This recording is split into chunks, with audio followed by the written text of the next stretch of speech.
Okay guys, I decided that I'm going to make a fix for this a DeWalt 12-volt inspection camera. It has this 3 foot or whatever, how many feet this is, I think it's 3 feet camera, and I figured out what the problem was. As I posted, the problem is that inside this this part here, the removable part, is a battery, and the battery is 3.7 volts. It's this battery right here. Here, let me put it upside down. There we go, upside right. And you can see I have 2 of them in here. I actually took this one, the top one, off. It was not holding charge, and that's really not good for the software that controls power. So you have basically 2 sets of batteries. Here, here, here, and here. And the 4 corners are screws, Phillips screws. You unscrew them, gently open up this thing, and then you'll see the battery is held by 2 pieces of metal, one on the top, one on the bottom, that holds the battery in place. You just take those 4 screws out. There is a plug, just like as I showed that this battery has these little plugs on the end, so you don't have to solder anything.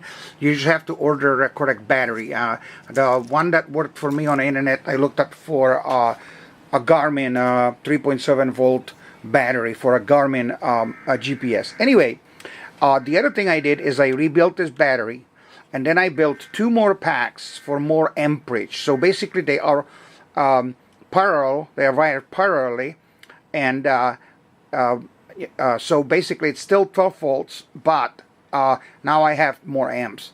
And the reason I had to do that is because for some reason this unit is using more power than what this control unit here allows.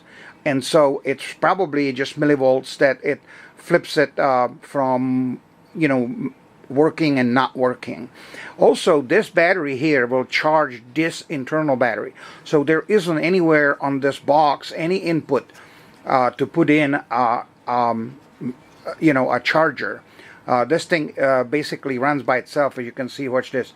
I'll hold down the power button, and you'll see that that it starts working. And of course, it's not being able to see the video. Then there is another switch which is down here, which is this switch, is this dial. And as you can see, that makes the end of the camera lit up a little bit more or less, depending on your needs. And then now, as you can see, even though it's disconnected, this camera over here, where I'm actually holding the unit, is working wirelessly, which is kind of a nice. It also gives you, by the way, the signal strength, and on the left upper corner it gives you the battery charged, how well it's charged. It also tells you that there is a camera, there is a SD micro SD card inserted. It gives you the date and time here on the bottom. And so this is where the micro SD card goes. So this thing is kind of a nice that you can have this one somewhere with you, up to, I think it's like 20 feet or something like that. So that's really, really neat. That's how it works. Now make sure that you have this thing stick there for, I would say, an hour at least, so this battery will charge the internal battery on this thing here. Okay, so that's about it. Really, it's not that difficult, you know, to solder together some batteries. Here, I'll show you an example. I reconditioned these batteries from laptops and stuff. Then what I do is I put them in a charger, and then I write down how high they charge.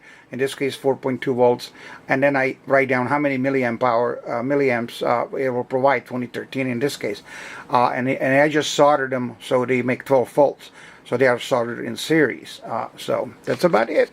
I hope you guys are going to be happy about a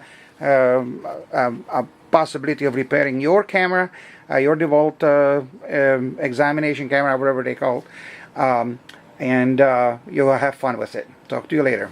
Bye-bye, guys.